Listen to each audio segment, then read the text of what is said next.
warahmatullahi wabarakatuh. Kami dari kelompok 5 akan menjelaskan materi tentang urbanisasi, migrasi, dan masalah kependudukan perkotaan di Provinsi DKI Jakarta. Sebelumnya, perkenalkan nama saya Sally Andika Devi dengan NIM 193. Saya Fitri Ayu dengan NIM 191. Saya Frisa Masri dengan NIM 164. Saya Zeni Sukmawati dengan NIM 185. Jadi untuk yang pertama latar belakang, urbanisasi dan migrasi merupakan fenomena kependudukan yang tidak dipisahkan dari proses pembangunan di Indonesia. Sering dengan pertumbuhan ekonomi dan industrialisasi terjadi perpindahan penduduk di desa ke kota, khususnya ke Jakarta sebagai pusat pemerintahan dan perekonomian nasional. Kondisi ini menjadikan Jakarta sebagai wilayah dengan daya tarik migrasi yang sangat tinggi dibandingkan daerah lain di Indonesia. Sebagaimana terlihat pada grafik-grafik di dalam lampiran. Secara teori, urbanisasi adalah proses meningkatnya jumlah penduduk yang tinggal di wilayah perkotaan, baik akibat perpindahan penduduk dari desa ke kota maupun pertumbuhan penduduk itu sendiri. Fenomena ini dapat dijelaskan melalui teori push and pull, di mana keterbatasan lapangan kerja dan fasilitas di desa menjadi faktor pendorong, sementara peluang kerja dan fasilitas di kota menjadi faktor penarik. Teori Haris dan Todaro juga menjelaskan bahwa penduduk tetap bisa bersedia bermigrasi meskipun menghadapi resiko pengangguran selama pendapatan yang diharapkan di kota dianggap lebih tinggi. Teori ini juga relevan dengan kondisi Jakarta yang terus meningkat dan menjadi tujuan utama dalam migrasi. Berdasarkan data kependudukan tahun 2024, jumlah penduduk WNI di Jakarta tercatat sebesar 11.135 jiwa yang mengalami penurunan sekitar 202.000 jiwa dibandingkan tahun sebelumnya. Penurunan ini menunjukkan adanya perubahan dinamika kependudukan yang tidak hanya disebabkan oleh urbanisasi masuk, tetapi juga oleh perpindahan penduduk keluar Jakarta. Meningkatnya biaya hidup serta kebijakan pengendalian kependudukan. Komposisi penduduk Jakarta menunjukkan bahwa migrasi internal memegang peran sangat penting. Sekitar 31,2% penduduk Jakarta merupakan migran antar provinsi, sedangkan 6,8% merupakan penduduk non-migran. Artinya hampir 1 dari 3 penduduk Jakarta berasal dari luar provinsi DKI Jakarta. Selain itu, tren urbanisasi dari tahun 2020 hingga 2024 menunjukkan pola yang berfluktuasi, di mana arus urbanisasi meningkat hingga tahun 2022 dan 2023, namun mengalami penurunan pada tahun 2024 akibat meningkatnya persaingan kerja dan biaya hidup di Jakarta. Migrasi internal merupakan bentuk migrasi yang paling dominan mempengaruhi kependudukan Jakarta. Jakarta menjadi tujuan utama karena menawarkan peluang kerja dan akses ekonomi yang lebih besar dibandingkan daerah asal.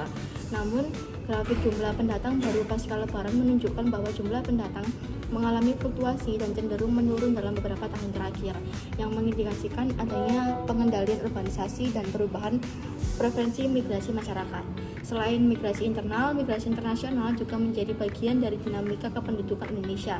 Grafik penempatan pekerja migran Indonesia menunjukkan bahwa negara tujuan utama migrasi internasional adalah Hong Kong, Taiwan, dan Malaysia. Jakarta juga berperan sebagai pusat perusahaan penempatan pekerja migran Indonesia yang menunjukkan posisinya sebagai pusat administrasi dan mobilitas tenaga kerja. Tingginya arus migrasi tersebut berdampak pada meningkatnya kepadatan penduduk Jakarta, dan grafik kepadatan kota menunjukkan bahwa pertumbuhan jumlah penduduk tidak sebanding dengan luas wilayah yang terbatas, sehingga memicu berbagai permasalahan perkotaan seperti kemacetan, tekanan terhadap perumahan, dan keterbatasan ruang terbuka hijau. Selanjutnya, urbanisasi dan imigrasi memberikan dampak yang signifikan terhadap kondisi ekonomi perkotaan, khususnya di Jakarta.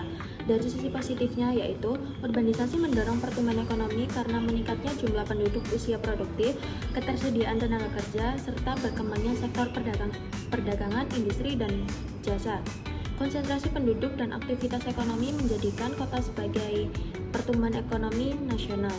Namun dari sisi negatifnya, urbanisasi yang tidak terkendali menimbulkan berbagai permasalahan ekonomi perkotaan, yaitu tingginya arus imigrasi masuk meningkatkan persaingan kerja sehingga tidak seluruh pendatang dapat terserap di sektor formal. Akibatnya, pengangguran dan sektor formal terus berkembang. Selain itu, meningkatnya jumlah penduduk juga mendorong kenaikan biaya hidup terutama pada sektor perumahan, transportasi, dan kebutuhan dasar.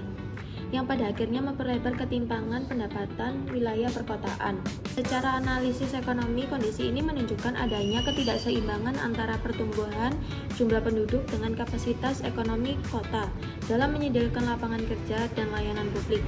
Jakarta mengalami tekanan ekonomi perkotaan berupa kepadatan tenaga kerja, produktivitas yang tidak merata, serta meningkatnya biaya eksternal seperti kemacetan dan pencemaran lingkungan. Jika tidak dikelola dengan baik, kondisi ini dapat menurunkan kualitas hidup masyarakat perkotaan dan menghambat pembangunan berkelanjutan.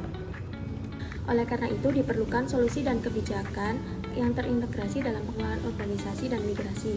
Pemerintah perlu mendorong pemerataan pembangunan antar wilayah agar urbanisasi tidak terpusat di kota besar saja. Selain itu, peningkatan kualitas sumber daya manusia melalui pendidikan dan pelatihan kerja menjadi penting agar tenaga kerja migran dapat terserap di sektor formal. Pengembangan kawasan penyangga, penyediaan perumahan terjangkau, serta penciptaan lapangan kerja di daerah juga menjadi kebijakan strategis untuk mengurangi tekanan ekonomi di kota. Dengan kebijakan ini, yang tepat, urbanisasi migrasi dapat memberikan kontribusi positif bagi pertumbuhan ekonomi di perkotaan tanpa menimbulkan permasalahan yang berlebihan. Ya, di per tahunnya, dan untuk pendatang mudik baliknya di angka 10-30%, ya. Jadi kita di kisaran sekitar 36.000 sampai 40.000, Mbak, yang akan pendatang yang akan datang ke Jakarta di arus mudik balik ini. 2024 setelah tidak lagi menjadi sebagai ibu kota, Jakarta akan menjadi Jakarta sebagai kota global city, ya, sebagai pusat perekonomian, keuangan, bisnis, perdagangan. Nah, oleh karenanya perlu penataan yang lebih baik, ya, untuk mendukung Jakarta sebagai global city. Sebagai penutup, dapat disimpulkan bahwa urbanisasi dan migrasi merupakan fenomena yang tidak terpisahkan dari proses pembangunan, khususnya di wilayah kotaan seperti DKI Jakarta. Meskipun memberikan kontribusi positif terhadap pertumbuhan ekonomi, urbanisasi juga menimbulkan berbagai permasalahan kependudukan dan perkotaan. Oleh karena itu, diperlukan kebijakan yang terintegrasi, pemerataan pembangunan antar wilayah, serta peningkatan kualitas sumber daya manusia agar dampak negatif urbanisasi dapat diminimalkan dan pembangunan perkotaan dapat berlangsung secara berkelanjutan. Sekian dari kelompok 5. Wassalamualaikum warahmatullahi wabarakatuh.